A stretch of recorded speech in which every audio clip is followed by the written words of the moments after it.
What's up, guys? My name's Lou, and I've decided that I'm going to learn how to play the drums. I don't have a drum set. All I have is furniture. I live in an apartment with a landlord, and I don't want to get kicked out. And I don't have a mom living with me anymore that I can drive insane by beating on pots and pans and chairs and all this crap. So now I can actually follow through on this drumming idea. Years ago, I heard Paradise City for the first time, and it absolutely blew my mind, and I decided that rock and roll was the kind of music that I was going to be into.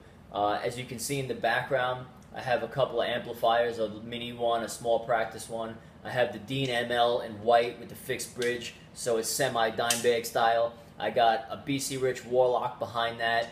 I have an Epiphone SG bass with a short throw neck next to that, which sounds better than you might think.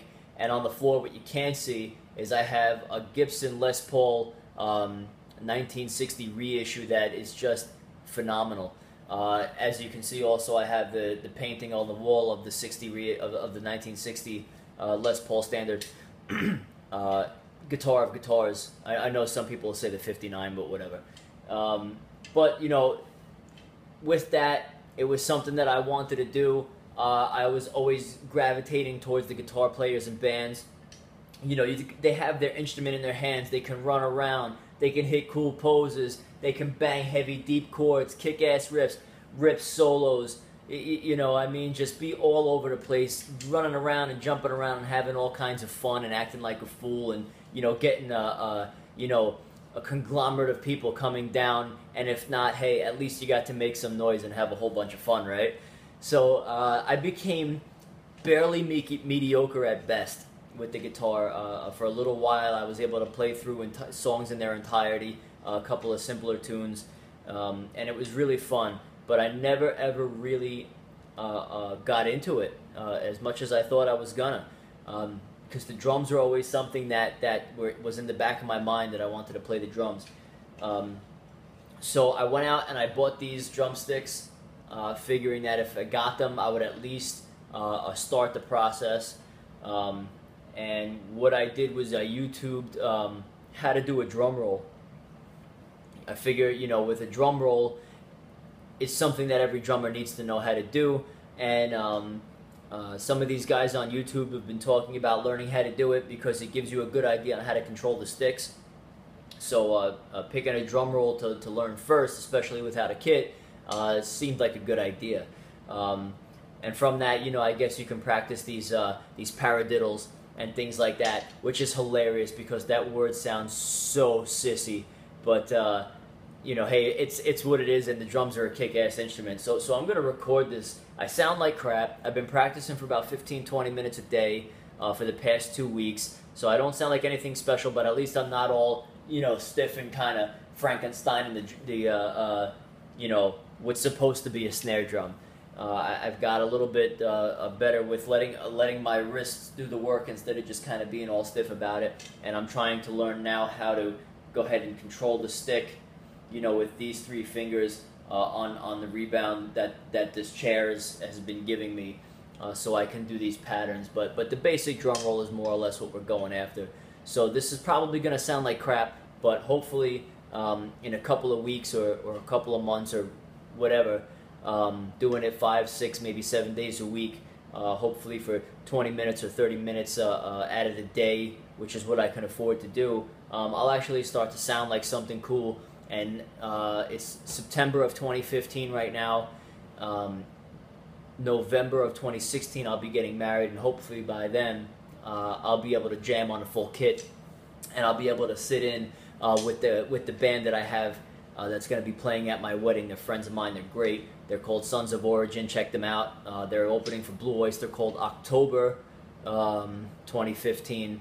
And you know, there's some serious guys. They're young guys. They're great musicians. They're great people. And hopefully I'll be able to jam in with some Zeppelin tunes and kind of rock the house the night of my wedding, you know, and instead of having this kind of like dance music nonsense or you know, some other cool stuff, but it's just not the heavy stuff that we all love, you know. So here we go with the drum rolls.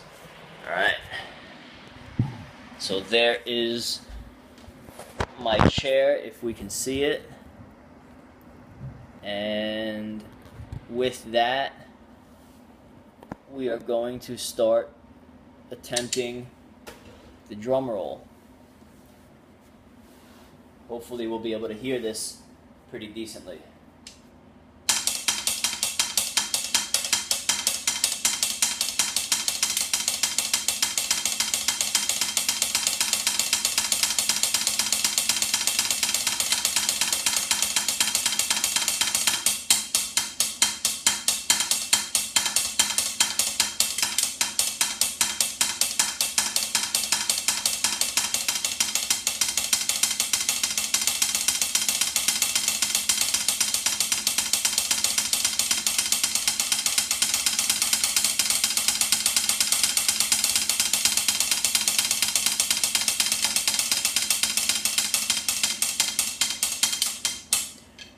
So that's my attempt at the drum roll.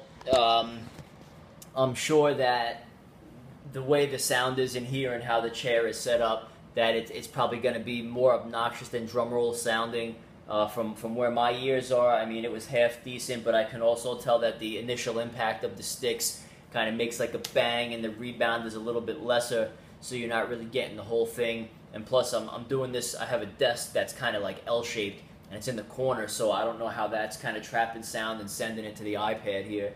But hopefully it's better than crap. The best portion of the chair, I guess, that kind of holds the sound and doesn't have that initial burst when the stick hits it for the first time on that kind of 2-beat strike, is where the leg of the chair kind of inserts so that the wood is denser. It goes all the way from the top of the chair down to the ground, and it's giving me a little bit better of a quality roll sound, and that's basically what I got so far. One of the things that I got going is I'm really trying to get the idea of holding it like this, and then controlling it with these 3 fingers. Like I said before, I've noticed that my pinky kind of does this nonsense.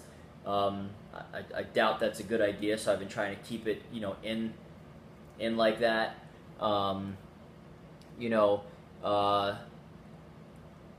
I really don't know kind of too much else. I don't want to get too deep into it because I don't want to confuse myself, since I'm only doing about 15 or 20 minutes a day, which is funny enough usually in the morning before I go to work.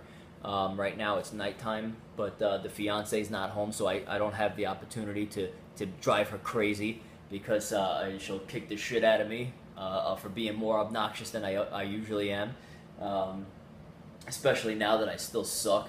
But that's more or less it. And then the other thing I still have a problem with is, I feel like I'm tighter and shittier with my left hand than I am with the right hand.